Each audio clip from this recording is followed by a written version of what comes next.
सुनेंगे नवरात्रि की तीसरे दिन की कथा माँ चंद्रघंटा की। आप सभी से निवेदन है कि कृपया कथा सुनने के बाद वीडियो पे एक छोटा सा कमेंट और एक लाइक अवश्य करें। आप सभी को नवरात्रि की तीसरे दिन की हार्दिक शुभकामनाएं। आज हम सुनने जा रहे हैं माँ चंद्रघंटा की कथा। नवरात्रि के तीसरे दिन माँ दुर्गा के चंद्रघंटा स्वरूप की पूजा अर्चना की जाती है। माँ के मस्तक पे अर्धचंद्र के आकार की स्वर्णिम घंटा सदा सुशोभित रहती है। इसी कारण इन्हें चंद्रघंटा कहा जाता है। माँ का शरीर स्वर्ण के समान चमकदार है। 10 भुजाओं में त्रिशूल, गदा, धनुष, बाण, कमल और विभिन्न अस्त्र शस्त्र धारण किए हुए हैं। माँ सिंह पे आरूढ़ रहती हैं। सिंह उनके साहस और वीरता का प्रतीक है। उनके मस्तक पे जो अर्धचंद्राकार घंटा है, उससे दिव्य ध्वनि निकलती है जो दुष्टों को भयभीत करती है।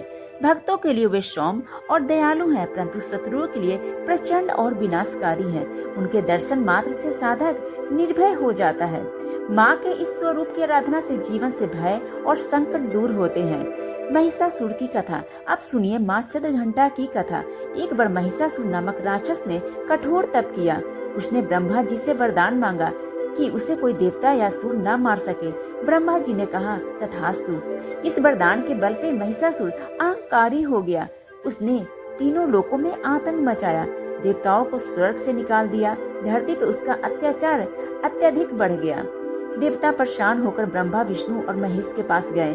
त्रिदेवों ने अपनी शक्तियों का संचार किया और माँ दुर्गा को प्रकट किया। इसके बाद माँ दुर्गा प्रकट हुई। माँ ने जब देखा कि महिषासुर निर्दोषों को कष्ट पहुंचा रहा है, तो उन्होंने युद्ध का संकल्प लिया।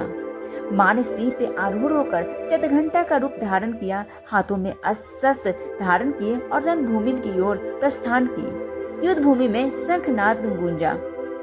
ढोल नगाड़ों की आवाज से धरती कांप उठी। असुर सेना ने देवी को घेर लिया। तभी माँ के मस्तक की घंटा बजी।